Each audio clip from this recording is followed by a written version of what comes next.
इसे thorough ngasi ꯑꯩꯈꯣꯏ money ꯃꯆꯥꯁꯦ ꯐꯖꯗ꯭ꯔ ꯌꯦꯡꯉꯨꯅꯦ ꯉꯍꯥꯟꯈꯩꯒ ꯃꯥꯟꯅꯗꯦ ꯍꯥꯏꯕ ꯍꯥꯏꯒꯨꯝꯂꯗꯅ ꯑꯣꯟꯊꯣꯛꯅ ꯐꯖꯩ ꯍꯥꯏꯕ ꯁꯤꯗꯕꯨ ꯇꯣꯅꯥꯎꯅ ꯉꯥꯎꯗ꯭ꯔꯗꯤ ꯉꯥꯎꯗ꯭ꯔꯕ ꯍꯥꯏꯗꯨꯅꯤ ꯀꯦꯗꯗꯤ ꯀꯩꯅꯣ ꯏꯅꯝꯃ ꯍꯣꯔꯦꯟ ꯇꯣꯅꯥꯎꯅ ꯄꯤꯔꯛꯄ ꯈꯨꯗꯣꯞ ꯃꯌꯥꯝꯗꯨꯒ ꯉꯛꯇ ꯁꯤꯅꯅꯕ ꯂꯤꯛ ꯑꯆꯧꯕꯗꯨꯒꯅꯦ ꯑꯃꯨꯛ ꯁꯤꯔꯒ ꯌꯦꯡꯉꯣ ꯍꯥꯏꯕ ꯑꯣ ꯇꯣꯅꯥꯎꯗ ꯁꯅꯥꯒꯤ ꯈꯨꯗꯣꯞ ꯇꯔꯥꯒ ꯂꯤꯛꯀ ꯄꯤꯌꯨ ꯍꯥꯏꯈ꯭ꯔꯕꯣ ꯍꯥꯏꯔꯤꯁꯦ ꯍꯣ ꯍꯥꯏꯈ꯭ꯔꯦ ꯈꯨꯠꯁꯥ ꯇꯔꯥꯁꯦ ꯂꯣꯏꯅ ꯁꯤꯅꯅꯕ ꯁꯅꯥꯒꯤ ꯈꯨꯗꯣꯞ ꯇꯔꯥ ꯑꯗꯨꯒꯅꯦ ꯉꯛꯇ ꯁꯤꯅꯅꯕ ꯂꯤꯛ ꯑꯆꯧꯕ ꯑꯃꯒ ꯄꯤꯌꯨ ꯍꯥꯏꯈ꯭ꯔꯕꯅꯤ ꯏꯅꯥꯎꯇꯅꯤꯍꯦ ꯍꯥꯏꯒꯗꯕꯅꯦ ꯇꯣꯅꯥꯎꯅꯅꯦ ꯉꯝꯅꯕ ꯑꯗꯨꯝ ꯄꯤꯖꯔꯛꯁꯅꯤ ꯑꯗꯣ ꯃꯅꯤ ꯃꯆꯥ ꯂꯤꯛꯇꯨꯕꯨꯗꯤ ꯂꯤꯛ ꯑꯣꯏꯔꯦ ꯑꯗꯣ ꯈꯨꯗꯣꯞ ꯇꯔꯥꯗꯨꯗꯤ ꯈꯔ ꯌꯥꯝꯃꯟꯗ꯭ꯔꯣ ꯍꯥ ꯏꯅꯝꯃ ꯋꯥ ꯍꯥꯏꯒꯦ ꯈꯨꯗꯣꯞꯇꯣ ꯃꯉꯥꯗꯨꯅꯅꯦ ꯏꯆꯦ ꯊꯔꯣꯒ ꯑꯩꯈꯣꯏꯅꯤꯗ ꯄꯤꯔꯛꯑꯣꯗꯅ ꯀꯩ ꯋꯥꯅꯣꯍꯦ ꯏꯅꯝꯃ ꯑꯩꯗꯤ ꯈꯨꯗꯣꯞ ꯇꯔꯥꯗꯨ ꯐꯥꯎ ꯌꯥꯝꯃꯟꯗ꯭ꯔꯤ ꯈꯣꯡꯁꯥ ꯇꯔꯥꯁꯤꯗ ꯁꯤꯅꯅꯕ ꯈꯨꯗꯣꯞ ꯇꯔꯥ ꯑꯃꯒ ꯄꯤꯌꯣ ꯍꯥꯏꯒꯦ ꯈꯜꯂꯤꯉꯩꯁꯤꯗ ꯀꯔꯤꯅꯣꯍꯦ ꯅꯪꯁꯨ ꯇꯣꯅꯥꯎꯗꯣ ꯑꯩꯈꯣꯏꯅ ꯁꯦꯝꯕꯤꯕ ꯅꯠꯇ꯭ꯔꯣ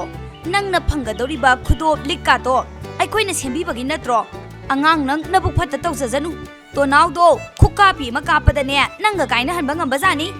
ꯀꯩ ꯋꯥꯅꯣ ꯏꯅꯝꯃ ꯊꯔꯣ ꯇꯣꯅꯥꯎꯗꯣ ꯍꯧꯖꯤꯛꯇꯤ ꯑꯩꯒꯤ ꯅꯨꯄꯥ ꯑꯣꯏꯔꯕꯅꯤ ꯃꯥꯒꯤ ꯃꯔꯜ ꯃꯌꯥꯝꯗꯣ ꯍꯧꯖꯤꯛꯇꯤ ꯑꯩꯒꯤ ꯑꯣꯏꯔꯕꯅꯤ ꯑꯗꯨꯅꯅꯦ ꯈꯨꯠ ꯌꯥꯝ ꯊꯤꯡꯖꯤꯟꯕꯤꯔꯛꯀꯅꯨ ꯅꯣꯏꯅ ꯄꯥꯝꯃꯒꯅꯅꯦ ꯑꯩꯅ ꯄꯤꯅꯤꯡꯕ ꯈꯔ ꯄꯤꯔꯛꯀꯦ ꯑꯐꯥꯎꯒꯗꯤ ꯁꯥꯔꯛꯀꯅꯨ ꯏꯅꯝꯃ ꯑꯁꯤꯗꯤ ꯇꯣꯅꯥꯎ ꯕꯥꯕꯨꯒ ꯈꯣꯏꯗꯣꯝ ꯕꯥꯕꯨꯒ ꯑꯣꯏꯔꯦ ꯇꯣꯅꯥꯎ ꯕꯥꯕꯨꯁꯤ ꯁꯦꯟ ꯌꯥꯝꯅ ꯄꯥꯏꯔꯦ ꯍꯥꯏꯅ ꯇꯥꯔꯦꯅꯦ राजू भैया मधु चुम्मबनी अदुगने नंगने इंगोंदा तोनाव बाबू कौबदो मधु मदी साथीन हरावी हे सेन पाइब मीदी बाबू कौरेने भैया नंगचू सेन पाइबगी आइना तोनाव बाबू कौबनीने अदो तोनाव बाबू नंगना पांब पोतु कारी होरे अमुक्ता हायरोने राजू भैया अंगसी से तोनाव की नुपी उना बचतोनी अमागी नुपी ने लिक अचौबा अमगा खुदोप तरागा पोरो हाये अदो नंगोंदा लेगदो हायबा लेगने खोइदोम बाबू लेगने आई पीगे को ना कोई ना पांब लिक खुदोप तो आदम खल्लोबा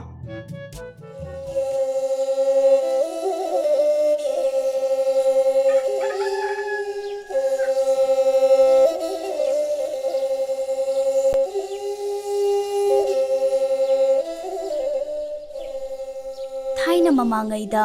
ꯂꯥꯏꯔꯕꯤ ꯂꯨꯈ꯭ꯔꯥꯕꯤ ꯃꯃꯥ ꯑꯃꯒ ꯃꯥꯒꯤ ꯃꯆꯥꯅꯨꯄꯥ ꯄꯥꯈꯪ ꯑꯃꯒ ꯂꯩꯔꯝꯃꯤ ꯏꯕꯨꯡꯉꯣ ꯅꯪꯁꯦ ꯑꯣꯟꯊꯣꯛꯅꯁꯨ ꯇꯟꯈ꯭ꯔꯦ ꯊꯕꯛ ꯃꯅꯥ ꯑꯃꯠꯇꯁꯨ ꯁꯨꯅꯤꯡꯗꯦ ꯅꯄꯨꯟꯁꯤꯗꯣ ꯃꯤ ꯑꯣꯏꯔꯔꯣꯏꯅꯦꯍꯦ ꯅꯪꯕꯣ ꯃꯃꯥꯅ ꯍꯦꯛ ꯏꯟꯗ꯭ꯔꯤꯕ ꯃꯈꯩ ꯊꯕꯛ ꯑꯃꯠꯇ ꯆꯠꯇꯦ ꯂꯨꯈ꯭ꯔꯥꯕꯤ ꯃꯃꯥꯅ ꯃꯤꯒꯤ ꯃꯌꯨꯝꯗ ꯆꯠꯇꯨꯅ ꯊꯕꯛ ꯁꯨꯏ ꯅꯣꯝꯃꯤ ꯃꯃꯥꯅ ꯊꯕꯛ ꯁꯨꯕ ꯆꯠꯂꯣ ꯍꯥꯏꯔꯕꯁꯨ ꯃꯍꯥꯛꯅ ꯌꯥꯕ ꯀꯧꯕ ꯂꯩꯔꯝꯗꯦ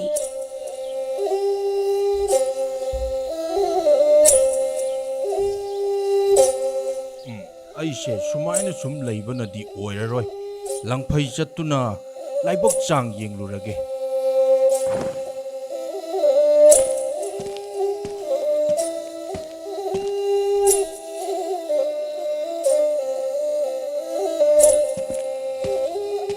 ꯏꯃꯥ ꯉꯁꯤꯗꯤ ꯇꯟ 8 ꯈꯛꯇ ꯍꯧꯕꯤꯌꯨ ꯂꯥꯏꯕꯛ ꯆꯥꯡ ꯌꯦꯡꯂꯒꯦ ꯂꯪꯐꯩ ꯆꯠꯇꯨꯅ ꯁꯦꯜ ꯇꯥꯜꯂꯨꯔꯒ ꯂꯥꯏꯔꯕ ꯍꯧꯗꯣꯛꯅꯔꯒꯦ ꯏꯃꯥ ꯍꯣꯏ ꯍꯣꯏ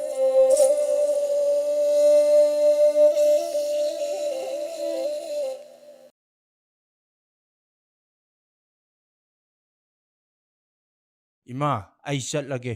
ꯑꯃꯨꯛꯇ ꯏꯟꯕꯤꯌꯨ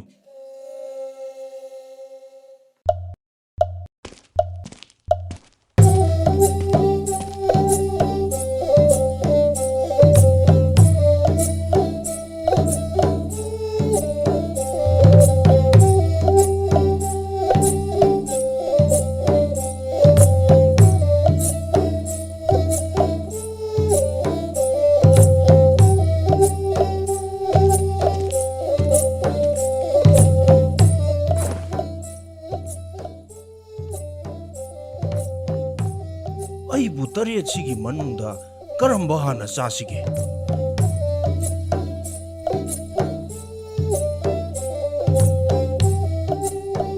ꯑꯍꯥꯟꯕꯁꯤ ꯍꯥꯟꯅ ꯆꯥꯁꯤꯔꯥ ꯅꯠꯇ꯭ꯔꯒ ꯃꯊꯪꯒꯤꯁꯤ ꯆꯥꯁꯤꯔꯥ ꯑꯇꯣꯝꯕꯤꯁꯤ ꯑꯣꯏꯅ ꯆꯥꯁꯤꯔꯥ ꯅꯠꯇ꯭ꯔꯒ 8 ꯃꯛꯁꯤ ꯂꯣꯏꯅ ꯆꯥꯔꯁꯤꯔꯥ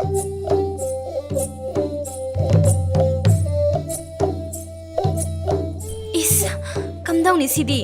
नुपा सिना अखोई तरेट पु लोइना चाथोखिबा तारे अहिदि कीबना लोइरे फरे अखोई पुना नुपा सिगी मनाक्ता चंगलसी अदुगा अखोई बु चाबीगनु कनबियु हाइजरुरसी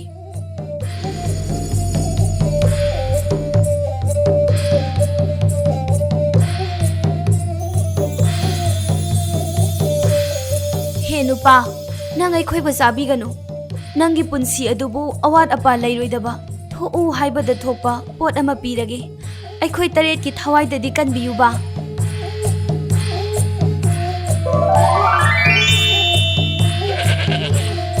नंगना अपाम्ब पोसक अमा हेक्ता हाइरगा हमेंग असिदा हेक्ता फु अपाम्ब पोसक अदो खुदक्ता फंगनी फरे फरे अदुदी अय अमुक चलगे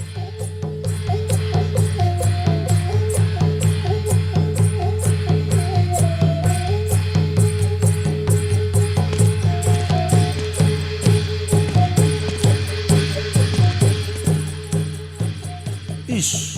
नुमित ताखिबना हालेदना फरे आद उरिब युमसिदा चंगसिनदुना हेक्ता लैरुरगे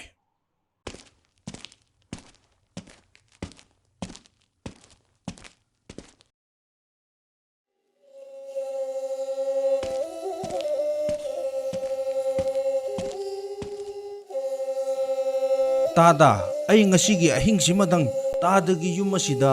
अहिंग लेक्चगे नुमित ताखिबना हानबदगी अई युमदा हनबा ngamdre होय होय यानी इबुंगो संगो लाओ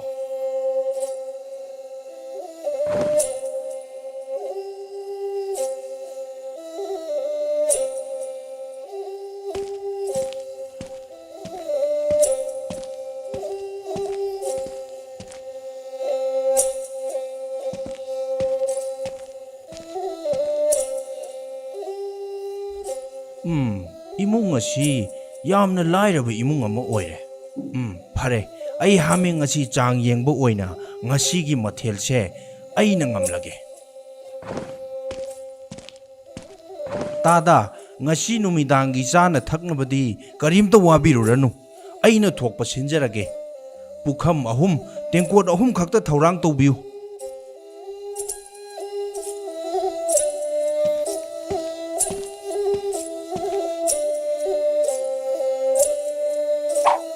चाक इंसांग थोओ कतन नुपा अदुना हमेंग अदुदा चैना अहुम लक्कन खरगा हाउख्रबा चा इंसांग थोलकपदु उबदा मतै मनाव अनि अदुदी हमेंग अदुबु पामबना कलकपना लोइरमी असमना चाक इसिंग चानरबा मतुंग कतन नुपा अदुना तुमलिंगैदा लाइरबा मतै मनाव अनि अदुना तुमिन्ना मिट्रंगी हमेंग अदुबु लौथोक्तुना मखोइगी इचम चंबा हमेंग अदुगा ओंथोकनरमी अदुगा मिट्रंगी हमेंग अदुबु मखोइगी कैदा लोसिंदुना थनमी असुमना नोंगाले कतन नुपादुना इचम चंबा हमेंग अदुबु मिट्रंगी हमेंग अदुनी खल्लदुना पूरगा मयुमदा चतकिरमी कतन नुपादुना चैना हमेंग अदुबु फुबा याबा फुरबसु हमेंग अदुदी इचम चंबा हमेंग ओइबनिना करीमता थोलक्ट्री महाकना हमेंग अदुबु हंजिन हंजिन फुरमी अशुमना हेलोय तरेट अदुना अमुक पिरखिबा थेंगु अमदि थौरी अदुबु पुदुना अमुक हलक्लमी ngaranga chap manana ngasi su amu ngarang ahing lekhiba mafam aduda amuk su changlai asumna katan nupa aduna tumlingai matai manaw anidu lona changlaklaga katan nupa aduda kari kari mitrangi poche yauri bano haina yengwa lona changlaklami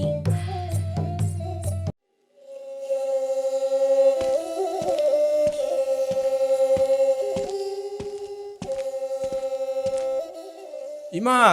नचा लंगफैदगी हलक ए हैमा इचा हलकलेदना इमा हौजिक्ति अखोई नुंगाइरदौनी नचाना पुरकलिबा हामेंग असे अचंबा हामेंग नति थोक ओ हाइबा थोकहनबा ngamba मित्रंगी हामेंगनी करी हाइबा इबुंगो मित्रंगी हामेंगनी हाइबा मतौ करमना हामेंग असिबु नंगना पुरकलिबनो अइना लंगफै चटपदा हेलोय तरेट थेंगनै मखोई तरेटना हामेंग असी अइंगोंदा पिरकपनी मा येंगो इमा हौजिक चाक इनसांग मथेल अमा थोखलगे ꯆꯥꯛ ꯏꯟꯁꯥꯡ ꯊꯣꯛꯑꯣ ꯆꯥꯛ ꯏꯟꯁꯥꯡ ꯊꯣꯛꯑꯣ ꯏꯕꯨꯡꯉꯣ ꯌꯥꯔꯦ ꯇꯣꯛꯑꯣ ꯍꯥꯃꯦꯡ ꯑꯗꯨ ꯁꯣꯏꯗꯅ ꯁꯤꯕ ꯇꯥꯔꯦ ꯑꯗꯨꯝꯅ ꯐꯨꯕ ꯍꯧꯅꯗꯦꯅꯦꯍꯦ ꯃꯁꯤ ꯄꯨꯝꯅꯃꯛꯁꯦ ꯍꯦꯂꯣꯏ ꯇꯔꯦꯠ ꯑꯗꯨꯅ ꯅꯪꯉꯣꯟꯗ ꯅꯝꯊꯥꯛ ꯇꯧꯔꯛꯄꯅꯤ ꯐꯔꯦ ꯏꯃꯥ ꯑꯩ ꯂꯃꯟ ꯈꯨꯝꯒꯦ ꯀꯕꯣꯛ ꯈꯣꯏꯗꯨꯝ 8 ꯈꯛꯇꯒ ꯇꯥꯕꯤꯌꯨ ꯍꯣꯏ ꯍꯣꯏ ꯏꯕꯨꯡꯉꯣ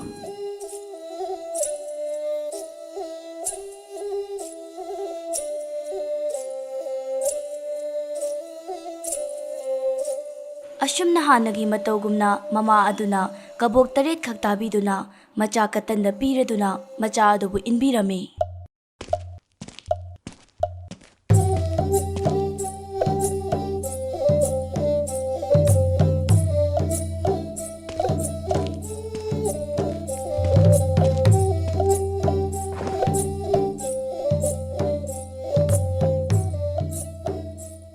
ꯀꯅꯥ ꯍꯥꯟꯅ ꯆꯥꯁꯤꯒꯦ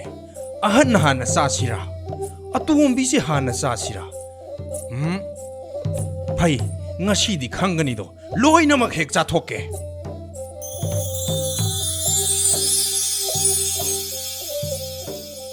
ꯍꯩ ꯍꯦꯂꯣꯏ 8 ꯅꯈꯣꯏꯅ ꯑꯩꯉꯣꯟꯗ ꯑꯣꯏꯗꯕ ꯉꯥꯡꯂꯤꯕ ꯀꯔꯤꯒꯤꯅꯣ ꯍꯥꯃꯦꯡ ꯑꯗꯨ ꯀꯔꯤꯁꯨ ꯊꯣꯛꯇꯦ ꯑꯩꯉꯣꯟꯗ ꯅꯝꯊꯥꯛ ꯇꯧꯕꯒꯤ ꯉꯁꯤ ꯅꯣꯏ 8ꯃꯛ ꯑꯩꯅ ꯂꯣꯏꯅ ꯆꯥꯊꯣꯛꯀꯅꯤ ꯅꯠꯇꯦ ꯅꯠꯇꯦ ꯅꯨꯄꯥ ꯑꯩꯈꯣꯏꯒꯤ ꯊꯋꯥꯏꯗꯗꯤ ꯀꯟꯕꯤꯌꯨ ꯉꯁꯤꯗꯤ ꯊꯦꯡꯒꯨ ꯑꯃꯒ ꯊꯧꯔꯤ ꯑꯃꯒ ꯄꯤꯔꯒꯦ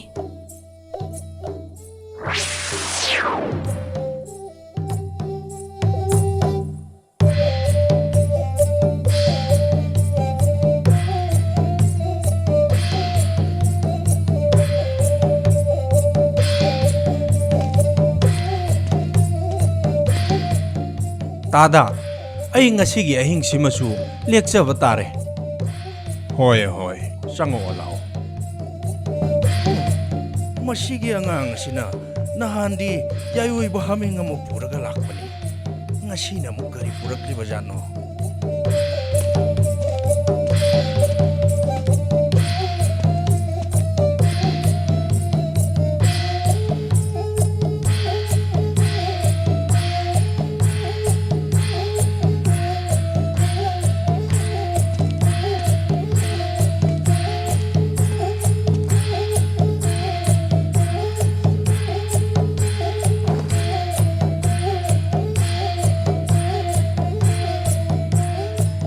ꯍꯣꯏ ꯏꯃꯥ ꯀꯔꯤ ꯃꯇꯧꯅꯣ ꯇꯧꯔꯤꯕ ꯑꯁꯤꯗꯤ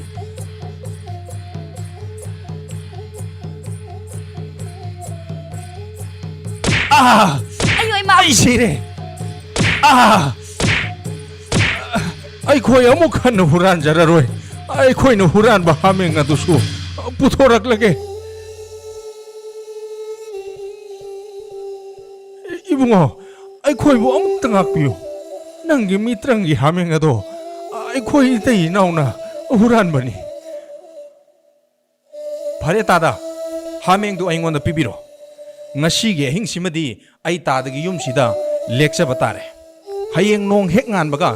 ꯍꯥꯃꯦꯡ ꯑꯗꯨ ꯄꯨꯔꯒ ꯑꯩ ꯌꯨꯝꯗ ꯍꯟꯈ꯭ꯔꯒꯦ. ꯍꯣꯏ 이붕어.